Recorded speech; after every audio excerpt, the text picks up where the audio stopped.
vemos en esta imagen que alrededor pues, de la Tierra orbitan muchos satélites que fueron lanzados en diferentes épocas y el INPE, que es el Instituto Nacional de Investigación Espacial de Brasil, ellos definen la teledetección y dicen que pues, la idea de la teledetección pues, permite observar el planeta utilizando sensores muy por encima del suelo y esas cámaras pueden ver no solo la luz visible, sino también la radiación de otras longitudes de onda.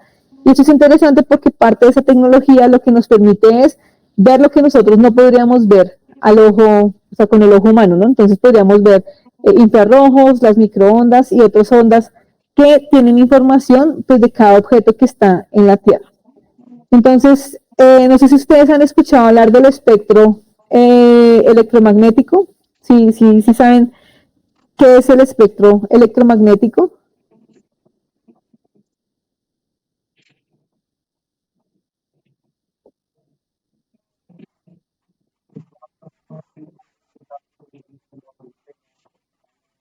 Pues creo que sí, profe, que son tipos de radiación. Listo, son los tipos de radiación, ¿cierto? Entonces, ¿qué es un espectro?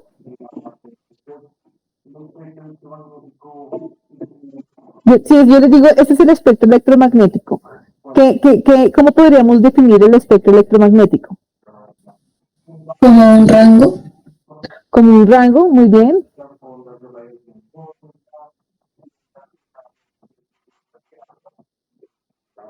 Podríamos definirlo como un gradiente, ¿cierto?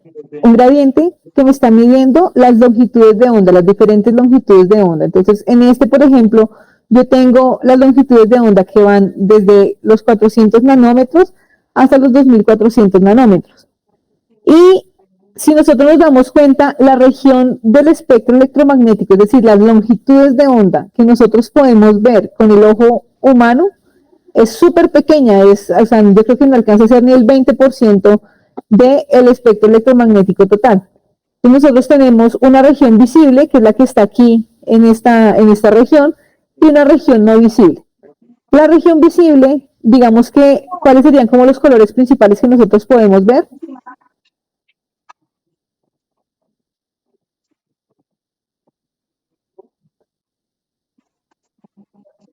Como los del arco iris. Ok, los del arco iris, si los vemos aquí, si la imagen se ve bien, aquí, de hecho, los del arco iris, pero muchos del arco iris son combinaciones, ¿cierto? Entonces nosotros podemos ver la línea azul, vemos aquí, sería como las ondas de más bajo valor de longitud de onda, el verde que le sigue y el rojo, pasando ahí por el amarillo, ¿cierto?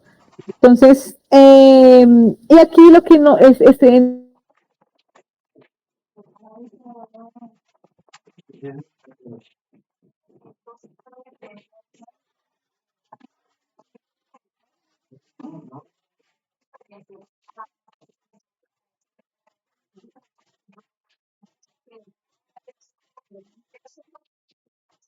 pues incluyen bandas en los infrarrojos. Y los infrarrojos, pues es lo que yo no puedo ver, ¿cierto? Entonces aquí tienen el NIR, que es el Near Infrared, o sea, el infrarrojo de onda cercana, y aquí el SWIR, que sería el Shortwave Infrared, o sea, el infrarrojo de onda corta, ¿cierto? Entonces, aquí vemos la imagen de a qué correspondería cada uno. Ustedes pueden identificar qué hay detrás de cada imagen, a partir solamente mirando una de las ondas, cada una de las longitudes de onda.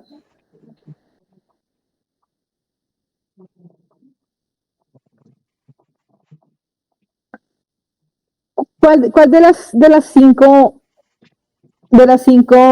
imágenes que vemos aquí me permite diferenciar mejor lo que tenemos en el territorio, o sea, lo que estaría observando esa imagen?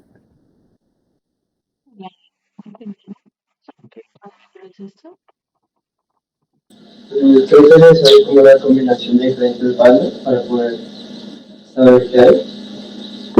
Ahí es cuando uno habla de combinación, pero sí, por ejemplo, si yo miro esta, la SWIR, que es la infrarrojo de onda corta, yo puedo ver que aquí hay algo, no sé qué es, esto puede ser un volcán, puede ser un nevado, puede ser el Everest, aquí tengo una mancha blanca que me dice, aquí hay algo que es diferente de esta mancha negra, que es diferente de lo que está alrededor, ¿cierto?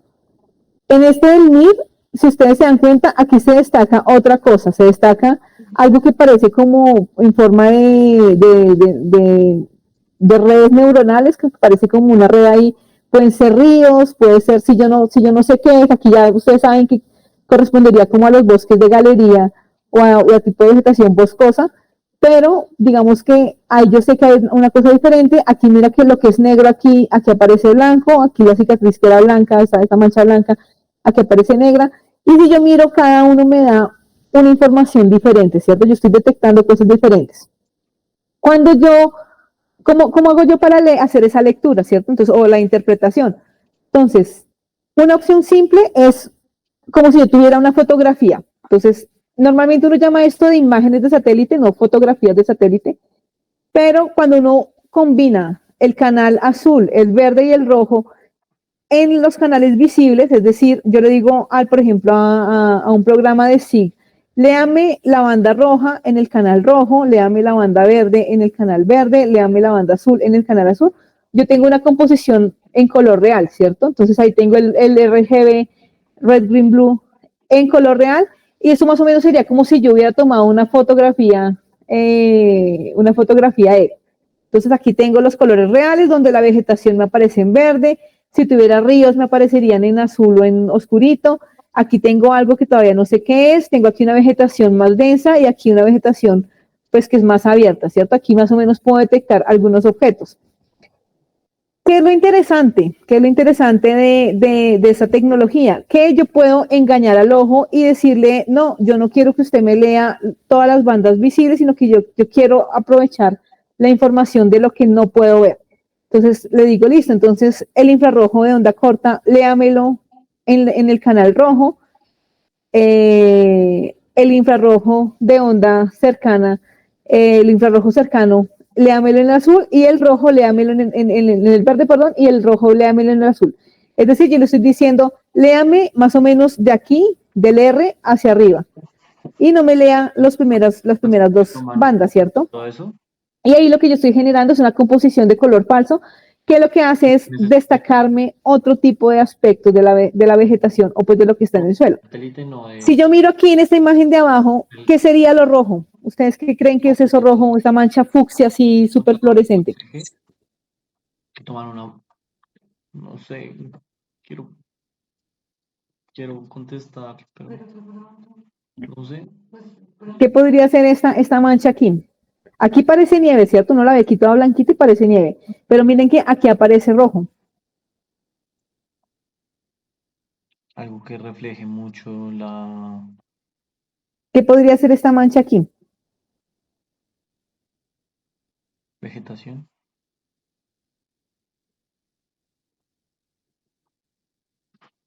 ¿No? Vegetación. Ninguna idea. Y esta mancha verde, entonces, ¿qué es esta mancha verde así, verde fluorescente?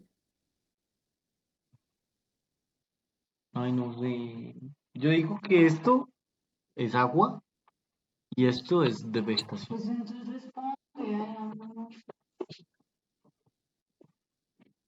Yo también digo que es agua. ¿Por qué? No sé. ¿No? ¿Nada? ¿Ninguna idea? Si ustedes se dan cuenta, aquí yo tengo una vegetación que es muy verde, aquí se ve muy oscura en los colores reales, aquí se ve muy verde, que es muy similar a esto, y yo podría decir que esto puede ser vegetación forestal y lo que está alrededor, vegetación menos forestal, ¿cierto? Aquí vemos unos verdes más claros, aquí también se ven unos verdes más claros, y sin embargo aquí tengo una mancha más fluorescente, ¿cierto? Entonces, ¿qué pasa aquí? Cuando yo comienzo a interpretar esas imágenes, digamos que yo tengo que, uno primero, yo no puedo interpretar imágenes sin haber ido a campo, ¿cierto? Porque no va a tener una noción de qué es, puede ser todo esto. Alguien que no sepa, pues decir, no, esto de aquí son ríos. Pero cuando uno ya conoce y conoce el campo y sobre todo, pues tiene experiencia interpretando la imagen, uno se da cuenta que eso corresponde como a vegetación que pueden ser los bosques de galería o los bosques que hay entre los valles, por ejemplo. Y esta imagen de aquí, esto, pues yo les cuento, es una cicatriz de un incendio. Entonces, ¿qué pasa? Que cuando hay incendio, la vegetación se quema, las cenizas se depositan y eso me genera un cambio en la respuesta espectral, es decir, la huella dactilar del terreno cambia y hace que se vea de este color. Entonces, digamos que cuando hablábamos la semana pasada sobre cómo monitorear regímenes de incendio, cómo monitorear la vegetación, pues básicamente lo que uno hace es conocer las propiedades de cada banda, ver qué banda me destaca determinado objeto en la Tierra y aprovechar para hacer como engañar al cerebro por medio de los SIGs para que él me lea las bandas de los infrarrojos, las bandas de los no visibles en canales visibles y yo pueda observar una diferencia pues que efectivamente está siendo reflejada por esa información que está en cada banda individual. Entonces aquí yo lo que hice fue combinar estas tres y combinando esas tres pues me da esta visualización. ¿Qué más puedo hacer yo? Hablábamos de los índices de vegetación. Alguien mencionaba la clase pasada los índices de vegetación. Entonces, ¿qué pasa con el índice de vegetación? Yo aquí tengo el índice de vegetación que muchas veces lo llaman como un índice de biomasa.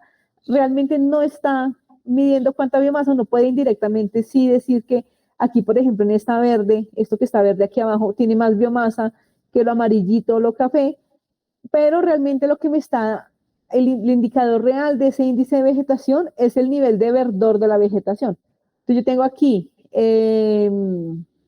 una vegetación en estado verde y una vegetación en estado senescente, y a partir de esos cálculos, por ejemplo, como el NDVI, que es el índice de vegetación normalizada, que es simplemente una relación entre la banda del infrarrojo del NIR con menos la banda roja y del NIR más el rojo, yo puedo entonces tener valores de menos 1 a 1, donde yo sé que todo lo que está más cerca de 1 es lo que tengo, o sea, la vegetación que está más verde, más el verde más intenso, y ese verde más intenso generalmente está asociado con mayor biomasa, ¿cierto? Entonces tengo aquí un lugar, áreas donde tengo mayor biomasa, mayor vegetación verde, áreas donde tengo un NDVI más cercano a 0, es decir, poca vegetación, generalmente asociada a poca biomasa, y este café, pues que son áreas donde tengo el suelo desnudo, ¿cierto? Entonces los valores negativos significan suelo desnudo. ¿Aquí qué pasó?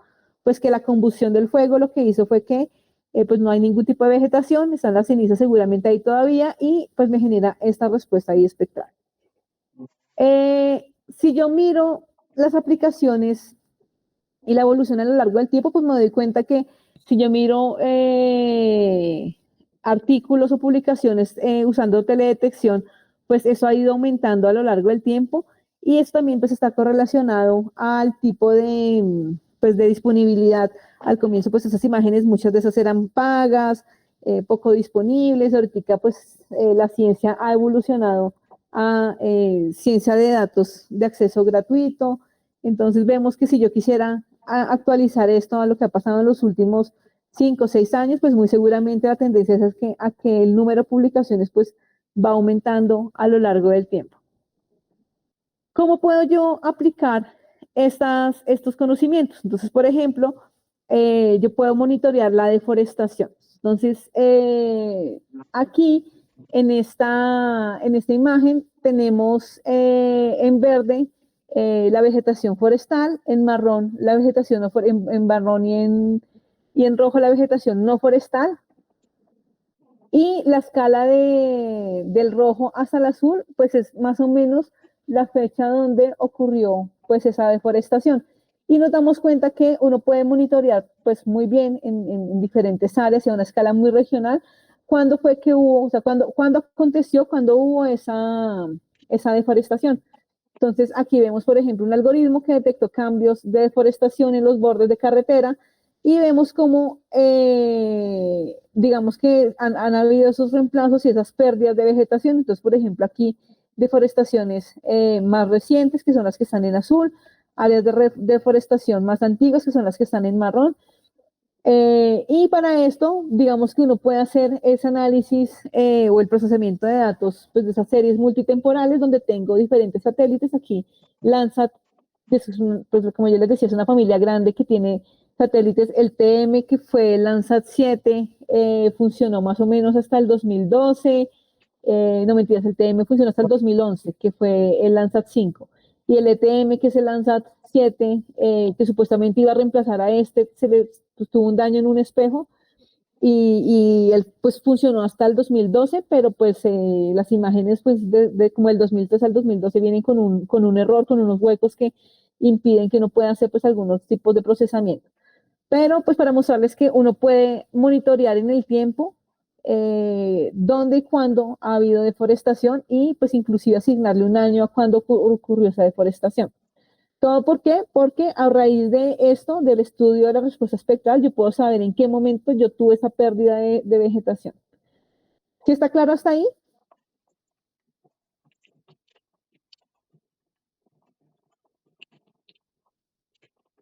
Sí, profe. ¿Alguna pregunta?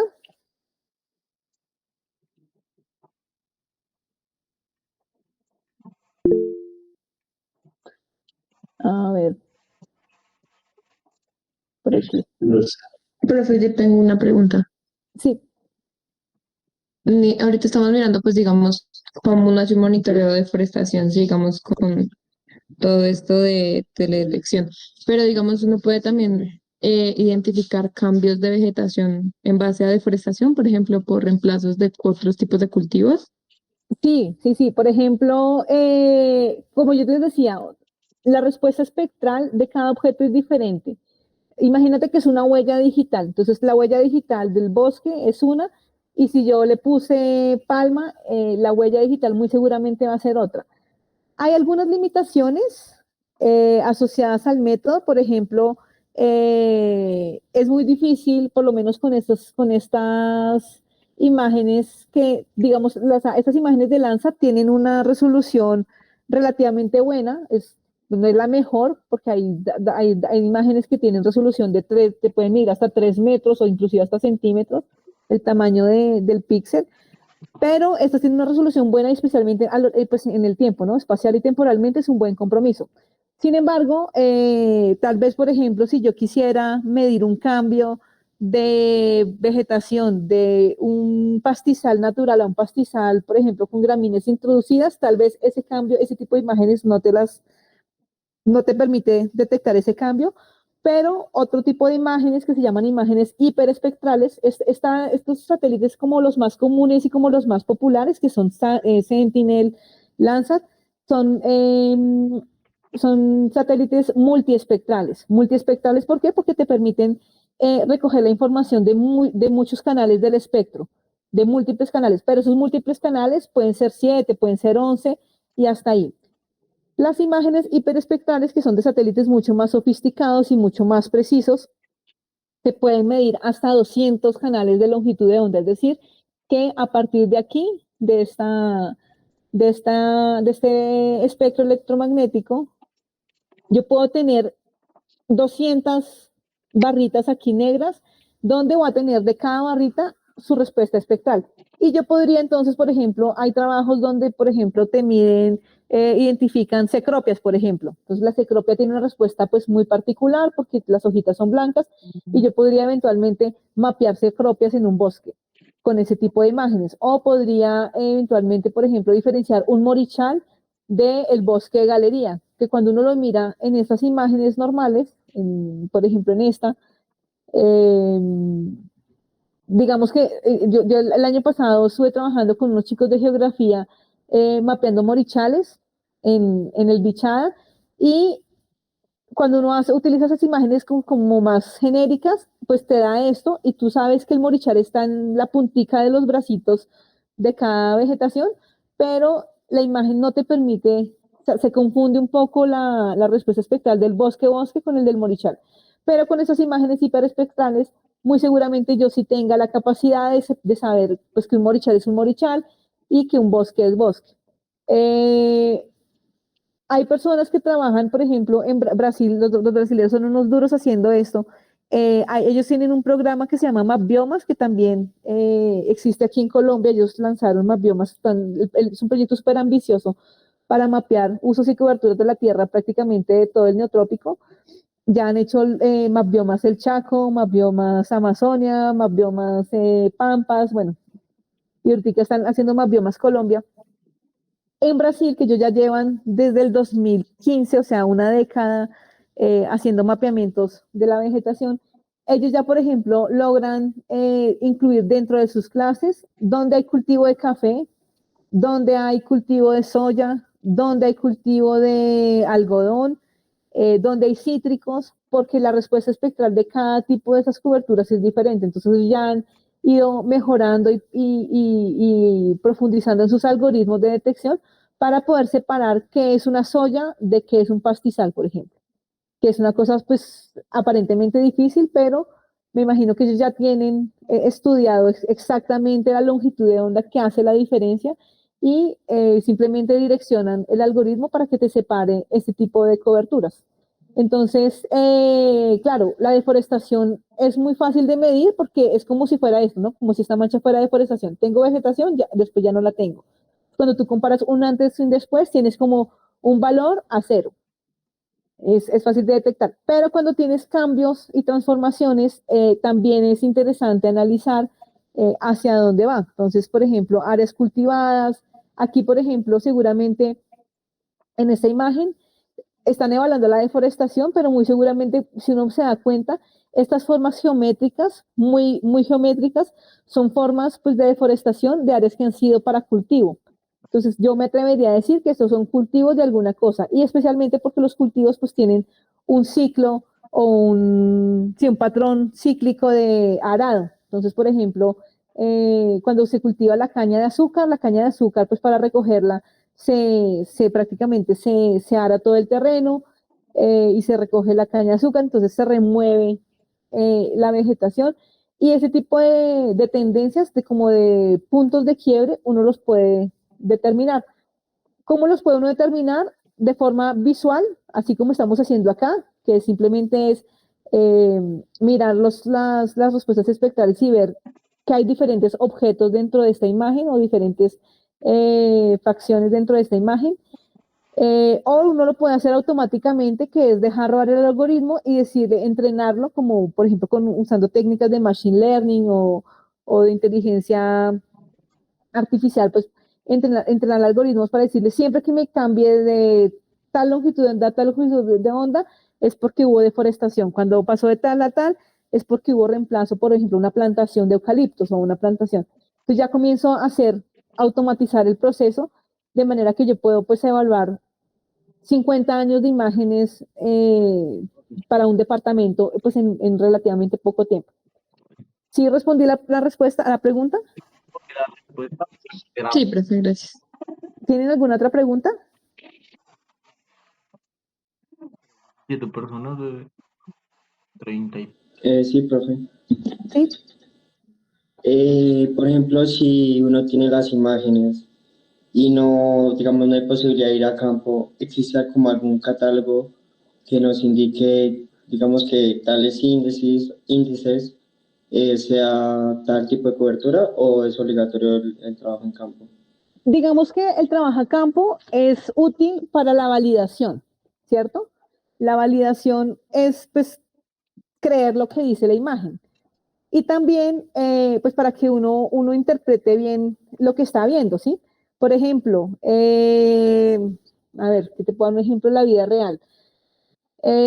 Cuando yo estaba mapeando incendios en Brasil, estaba trabajando en un parque donde había un área, era como un lago, y alrededor del lago siempre parecía como si se hubiera quemado. ¿Tú lo usaste para hacer eso? En la imagen, mi interpretación era como no, se está quemando alrededor del lago y no puede tener interpretación como no, sí, se está quemando porque es un área turística y la gente va al lago y le prende fuego, no sé qué. ¿Dónde está? Pero cuando, o sea, el ir a campo te saca de dudas y como que te reduce los errores de falsos positivos o falsos negativos que puedas cometer en tu interpretación, porque tú te das cuenta de otras cosas. Por ejemplo, en ese caso del lago, yo me di cuenta que realmente no era que se quemara todo el tiempo, sino que el lago o sea, es una área que se empantanaba y la respuesta espectral de esa área como empantanada era muy parecida a la de una cicatriz de incendio. Entonces, claro, cuando uno está trabajando en áreas muy grandes, que tú cometas un error sea que eso se llama error de comisión o error de omisión. Error de comisión es que tú te equivocaste en la clasificación y le asignaste un valor o una clase a algo que no era esa clase.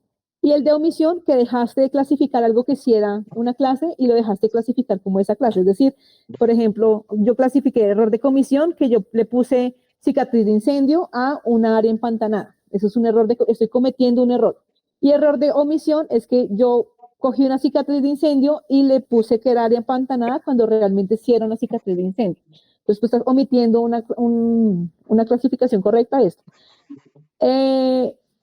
Cuando uno hace clasificaciones orientadas, es decir, que yo tengo puntos GPS en el mapa que yo sé que estos sitios sí son bosques, estos sitios sí son cultivos, estos sitios sí son pastizales, generalmente uno calcula la robustez de esa clasificación. Y esa robustez, pues te da un valor. Entonces te dice, su clasificación tiene un 70% de robustez. Entonces 70% quiere decir que hay un 30% en el cual tu algoritmo se está equivocando.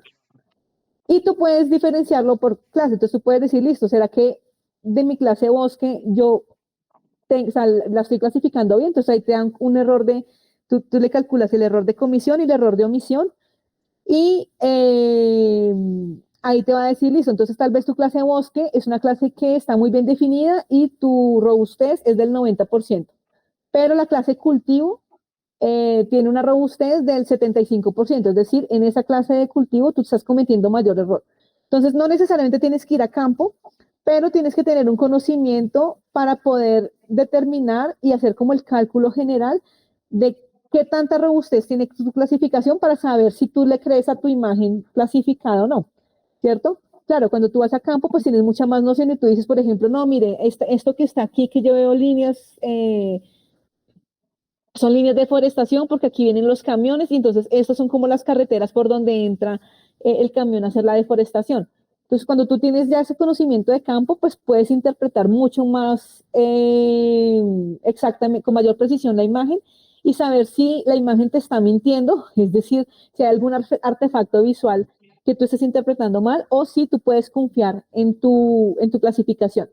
Pero también tú puedes cuantificarlo calculando los errores de omisión y los errores de comisión y la robustez total de la clasificación que te dice pues cuál es el porcentaje de robustez y pues digamos que te puede dar como un indicio de en qué porcentaje de tu clasificación se está equivocando y tú lo puedes hacer clase por clase, o sea, por cada cobertura para saber cuáles clases tienen mejor precisión y cuáles clases no.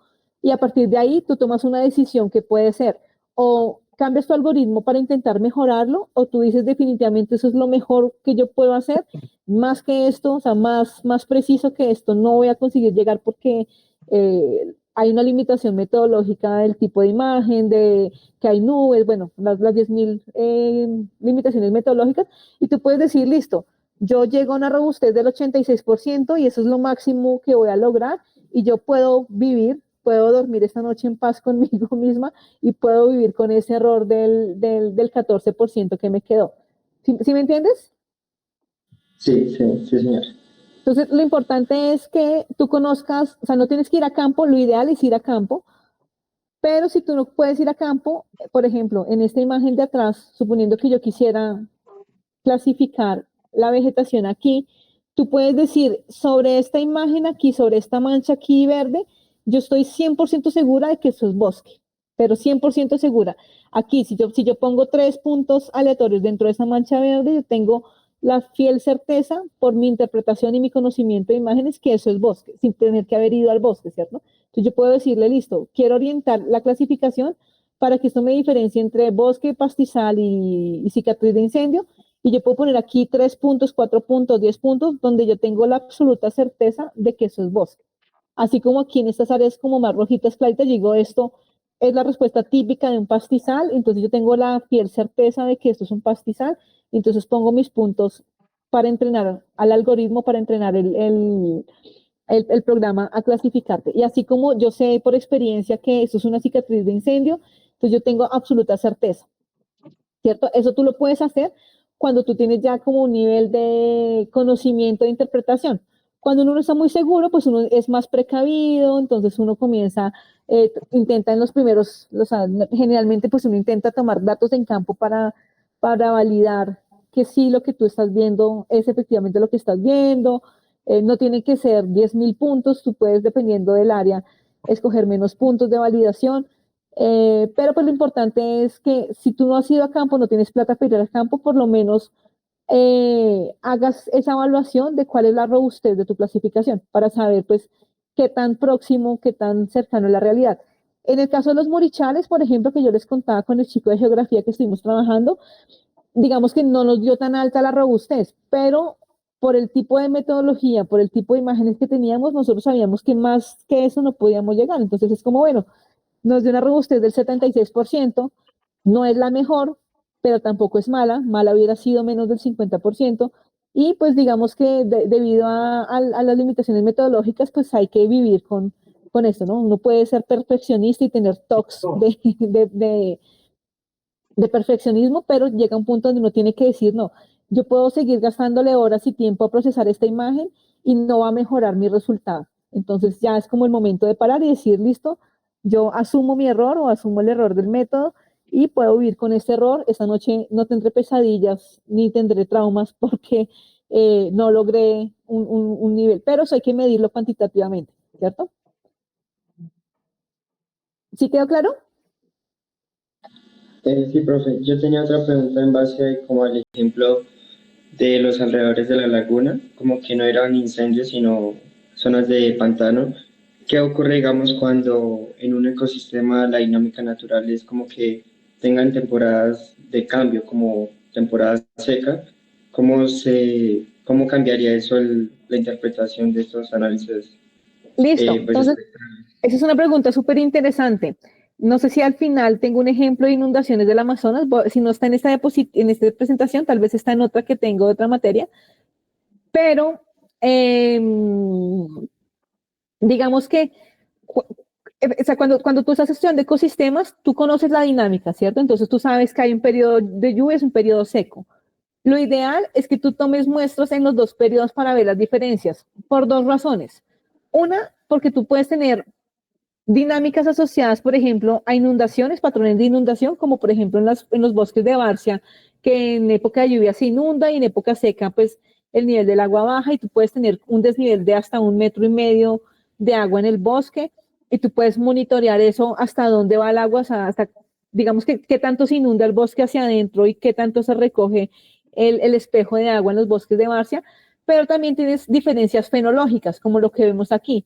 Entonces, si por ejemplo, eso puede ser un factor muy importante para detectar una especie invasora. Si yo sé que mi especie invasora es perenne y el resto de la vegetación es caducifolia, o lo contrario, pues tú evalúas en tu pico de periodo seco y en tu pico de periodo de lluvias, y por diferencia, cuando tú ves la vegetación que perdió las hojas, la que quedó senescente, con respecto a la que se mantuvo siempre verde, tú puedes ya esa interpretación hacer como el balance de, venga, esta vegetación, esta especie sí son las caducifolias, que son las nativas, y esta siempre verde es el pino introducido, por ejemplo. Entonces ahí ya tú resuelves un poco ese problema. Por eso es importante conocer como esos detalles de las dinámicas. La dinámica en ecología de ecosistemas es fundamental porque tú puedes, por ejemplo, metodológicamente evaluar siempre en dos periodos y ver qué pasa en esos dos periodos. Por ejemplo, en el caso de incendios, la, la, mm, el comparar en dos periodos te permite comparar el antes y el después, cómo estaba la vegetación cuando estaba en periodo de lluvias que no hay fuegos, y tú detectas más fácilmente los incendios evaluando el periodo seco. Es muy difícil o pues muy raro encontrar cicatrices de incendios en el periodo de lluvias y eso tú lo vas asociando a la dinámica. Entonces, por eso esa comparación temporal dentro de un mismo año, por ejemplo, comparando periodo lluvioso con periodo seco, o si tengo dos picos de inundación, pues es importante por eso, porque tú puedes ver otras dinámicas y puedes inclusive distinguir vegetaciones en función de esto. ¿Sí? ¿Sí quedó claro? Sí, sí, señor. ¿Alguna otra pregunta?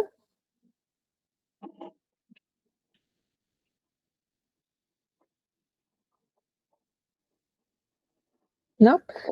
2 segundos, yo simplemente conecto mi computador porque no me di cuenta que estaba desconectado y me va a quedar sin batería.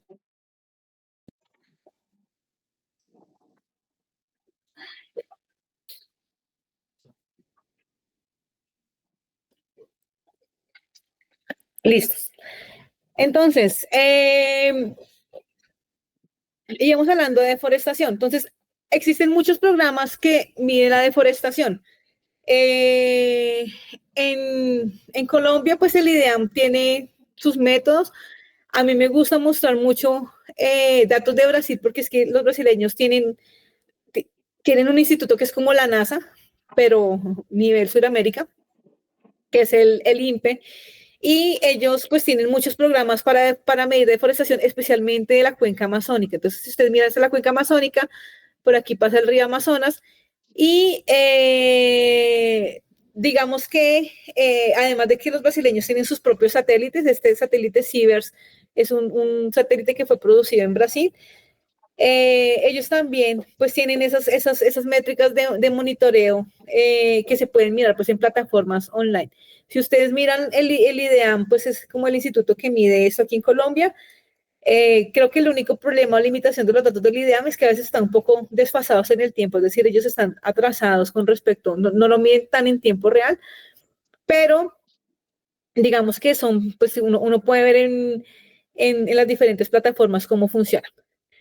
Este monitoreo de la degradación también se puede, otras aplicaciones, esto es en República Dominicana y Haití. Vemos aquí claramente el límite fronterizo entre, o sea, si alcanzan a ver aquí como un río, si lo ven por aquí, donde va pasando mi cursor.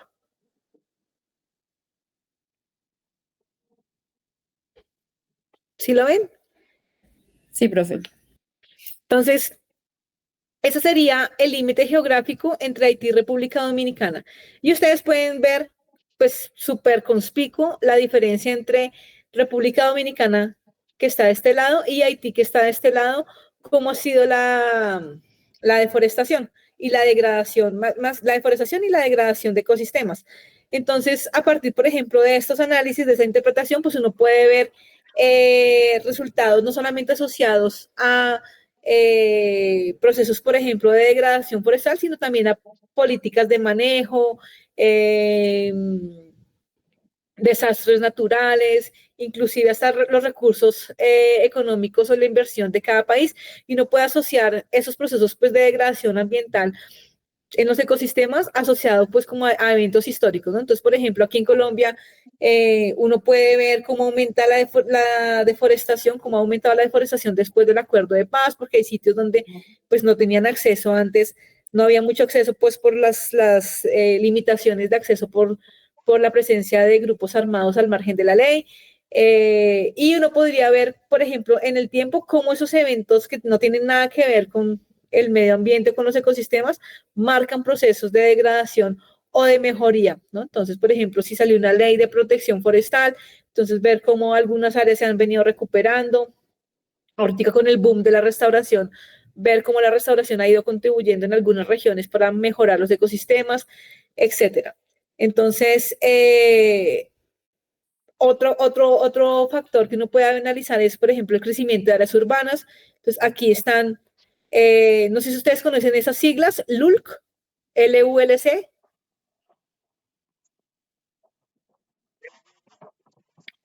¿Se han escuchado del LULC? No, profe. LULC significa Land Use, Land Cover, o sea, cobertura, usos y coberturas de la tierra, más o menos. Para los geógrafos, la diferencia entre uso y cobertura es súper clara. El uso tiene que ver con actividades antrópicas y la cobertura con coberturas naturales.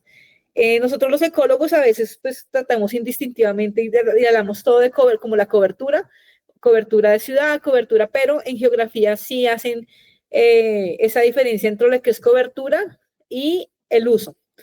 Entonces aquí tenemos, por ejemplo, imágenes de Nigeria, desde el 86 hasta el 2014, y vemos en rojo cómo ha sido pues las áreas, la expansión de las áreas construidas, ¿no? En detrimento de, bueno, aquí tenemos áreas aradas o suelo desnudo y vegetación. Entonces hemos visto cómo, por ejemplo, ha habido un aumento de las áreas urbanas a lo largo del tiempo. Sin embargo, en algunas regiones ha habido una recuperación de la vegetación. Entonces, aquí vemos dos procesos. Vemos una recuperación de la vegetación, especialmente como en esta esquina, como en esta parte superior, donde las manchas verdes han venido aumentando. Es decir, se ha recuperado áreas que eran suelo desnudo o áreas de arado, como agrícolas, han venido ganando vegetación, pero vemos también esa expansión de esa área urbana, ¿cierto? Y en azul, pues los cuerpos de agua, ¿no? Los cuerpos de agua que se mantienen más o menos estables. Entonces, es otro tipo de análisis que uno puede llegar a hacer. Y pues uno de mis favoritos, que tiene que ver con el análisis de quemadas, a mí pues la parte del monitoreo de incendios me parece de las cosas más bonitas que uno puede evaluar, porque hay diferentes métodos, porque uno lo puede hacer manual, porque está asociado a razones antrópicas, a razones, el clima, y pues digamos que la dinámica, el estudio de la dinámica de fuegos, pues es súper, súper interesante desde esa perspectiva, ¿no? Entonces, esta es una cicatriz de quemadas. Aquí tenemos datos de Landsat 5, que es uno de los satélites de la familia Landsat. Vemos esa cicatriz y usted se puede dar cuenta que, pues, o sea, la diferencia entre la respuesta espectral es súper clara, ¿no? Verde vegetación, cicatriz no vegetación. Aquí se calcula un índice, el NBRL, que es un índice de severidad del incendio, entonces también es como una diferencia normalizada, donde yo puedo destacar más y puedo ver como la severidad, intentar clasificar como la severidad del incendio. Aquí vemos un ejemplo sacado del artículo donde tenemos aquí la cicatriz en rojo, la vegetación en verde, y esa sería como la imagen en colores reales. Y si yo calculo los índices de severidad, entonces yo puedo decir, por ejemplo, áreas que fueron afectadas por el incendio, pues con una severidad alta, moderada o baja. Y aquí puedo ver que esta imagen corresponde un poco a la cicatriz que me muestra acá, la otra imagen en color real. Pero entonces con la información de que ya yo puedo darle un valor o atribuirle un valor a el tipo o la magnitud del impacto que tuvo el incendio. Entonces, pues eso como aplicación al mapeo de áreas quemadas. ¿Se acuerdan que yo les había hablado que uno puede ver inclusive la línea de fuego? Entonces, en esta imagen de aquí, si ven esto naranja adentro, si ven esas punticas naranjas, esas manchitas naranjas, Siempre.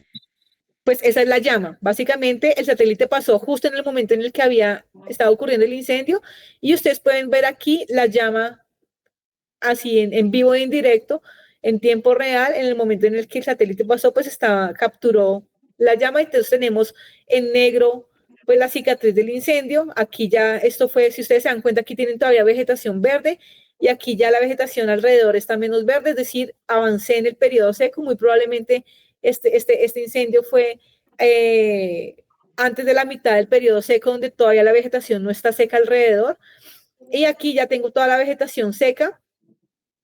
Y en esta imagen ya yo comienzo a ver que aparecen manchas verdes dentro de la cicatriz, es decir, yo comienzo a ver el proceso de recuperación.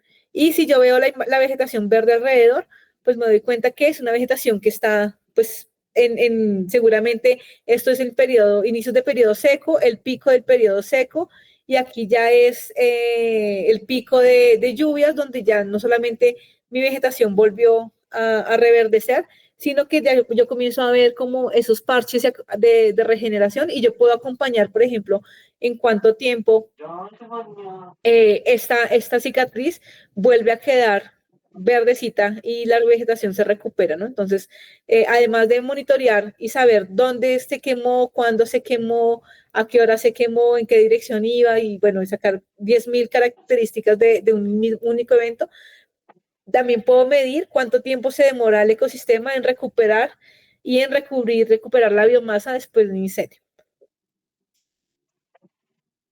Entonces, unos resúmenes aquí de tipos de programas sobre quemadas, sobre áreas quemadas y deforestación.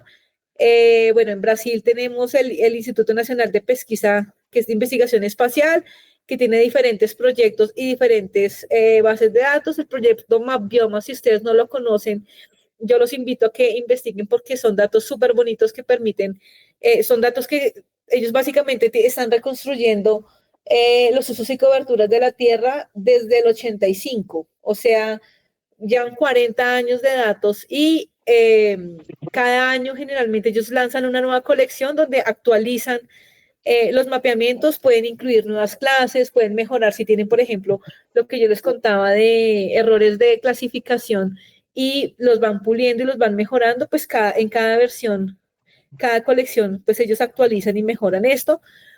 En otros países, uno de los más antiguos programas de fuegos fue el de Canadá, creo que es como históricamente el que se lleva el récord Guinness del programa más antiguo de monitoramiento de fuegos.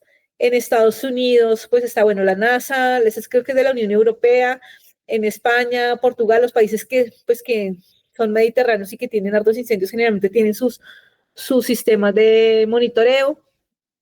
Nosotros aquí en Colombia tenemos el IDEAM, pero el IDEAM no usa, o sea, no tiene un producto propio, sino que usa productos derivados de ese satélite MODIS.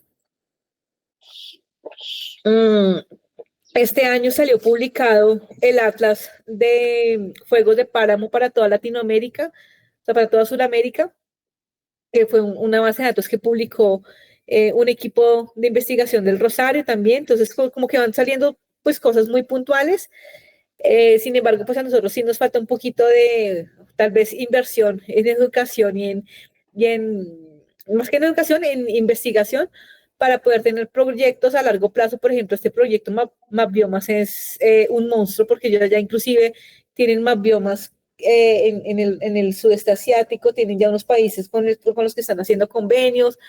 Hace poquito me enteré que estaban por allá en el Congo, también intentando hacer mapeamientos en África. Entonces, digamos pues que muy chévere tener esas bases de datos pues a largo plazo, ¿no? Y dentro de los productos más usados, la serie Landsat, pues que son imágenes multiespectrales. La resolución temporal son 16 días, es decir, cada 16 días el satélite vuelve a pasar por el mismo lugar. Entonces, ustedes tienen datos de 16 en 16 días. Con una resolución espacial de 30 metros el tamaño del píxel, que pues, no es la mejor, pero es súper correcta. Está la serie de MODIS. La serie de MODIS es un satélite más reciente que pues, tiene disponibilidad como desde el 2000 en adelante. Solamente tiene 2 bandas, entonces tiene menos resolución espectral que Landsat, que tiene 8 o 9. Sin embargo, tiene una mejor resolución temporal, es decir, el satélite pasa por el mismo sitio diariamente, entonces tú puedes tener datos diarios. Si hoy hubo un incendio y mañana también, tú sabes, vas acompañando los puntos donde el incendio va pasando o donde la deforestación está ocurriendo. En términos espaciales, tiene menor resolución, 250 metros a 1 kilómetro, pues que es menor, pero para análisis regionales así o globales, pues digamos que uno de los más completos. Entonces, a partir de estos pues, datos, uno puede extraer esas variables con continuidad multitemporal, reconstruir esa serie histórica para poder realizar como análisis ecosistémicas a esa escala, ¿no? Y se pueden medir múltiples variables o índices biofísicos, entonces el NDVI, el SABI, el NBR, que es de fuegos, el SABI es como de suelo descubierto. Hay índices de humedad, o sea, bueno, entre más uno se ponga a escarbar, más aparecen índices porque a veces a la gente no, o sea, no contentos con los que ya existen, que son súper usados, la gente se inventa más índices. Entonces, es un mundo súper, súper grande, pues, que se puede aprovechar para poder, pues, mirar esas dinámicas ecosistémicas. Y digamos que aquí vemos algunas limitaciones abajo, algunas limitaciones asociadas a los satélites. Entonces, vemos esa imagen de aquí, si la ven acá, La primera, esa imagen tiene ruido por nubes, creo. Entonces, ustedes miran que a veces las nubes son un problema, especialmente en el trópico, que llueve todo el tiempo y que todo el tiempo hay nubes. Por ejemplo, aquí, si tuviéramos esta imagen que nos salió muy bien, en la siguiente fecha vemos la cicatriz, puede ser que en la siguiente ya no la veamos y digamos que estas imágenes, pues debido al ruido que tienen las nubes, pues a veces me presentan, o a las perturbaciones atmosféricas, me presentan como pues una limitación, ¿cierto? El hecho de que sea cada 16 días también, pues es una limitación. Eh, Sin embargo, pues digamos que uno puede complementar dos tipos de datos para poder mejorar o corregir. Entonces, por ejemplo, en esta que es, yo comparo la misma cicatriz con una imagen de Modis y con una imagen de Landsat, pues aquí en la de Landsat yo alcanzo a ver los bosques de galerías que no fueron afectados por el fuego, ¿cierto? Aquí yo veo como esas ramificaciones internas. Eso yo lo pierdo con Modis porque pues tengo un tamaño del píxel mucho mayor, pero pues dependiendo de cuál es mi pregunta de investigación, yo puedo decir que para mí este dato es suficiente y yo prefiero tener datos diarios sin importar que yo pierda esa información sobre el área que no se afectó, o si yo realmente tengo un interés en saber qué área es afectada y qué área es no afectada, tal vez sí me conviene más trabajar con esto que tiene una mejor resolución. Entonces, digamos que ahí es como el balance, ¿no? De que la decisión metodológica de que estoy dispuesto yo a sacrificar, resolución temporal o resolución espacial. Y pues ser conscientes también de las limitaciones metodológicas que a veces el hecho de lo que yo les contaba, de que yo, por ejemplo, vi el satélite y no tengo imágenes de antes, entonces no sé, por ejemplo, si este fuego de aquí, de esta segunda imagen, venía de una fecha anterior o ocurrió cerca de esta fecha. Entonces, ahí es como, son decisiones que uno como investigador tiene que tomar, pero pues desde que uno sea consciente de las limitaciones, pues es mucho más fácil tomar decisiones y equivocarse pues en lo menor posible en términos de la interpretación. ¿Alguna pregunta hasta ahí?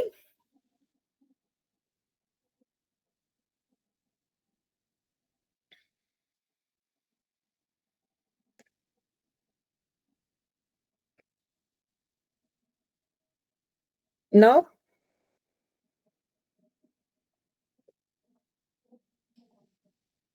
Todo súper clarísimo.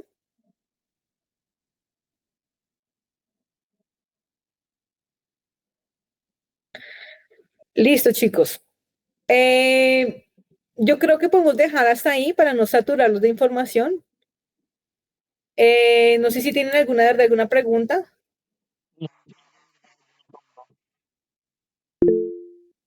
¿Sí? Profe, yo tengo una pregunta, pero principalmente con las presentaciones de las clases, porque si no estoy mal en el módulo aparecen como los trabajos y el programa y demás. No sé Sí. si tú compartes como tal las diapositivas. No, yo no comparto las diapositivas. Hay que venir a clase. Mm. Ok, y por ejemplo, nosotros que los de la salida no te la podremos pedir, los que faltamos para la sesión pasada. No. Los que van de salida, que tienen permiso académico, tienen la responsabilidad ¿de qué? De pues adelantarse. Una de las clases fueron las presentaciones de los grupos sobre los ecosistemas que están disponibles y yo les puedo pasar artículos si quieren sobre la segunda clase, pero no, yo no comparto las diapositivas. Sería injusto compartirlo con algunos y no con todos. Vale, profe. ¿Alguna otra pregunta?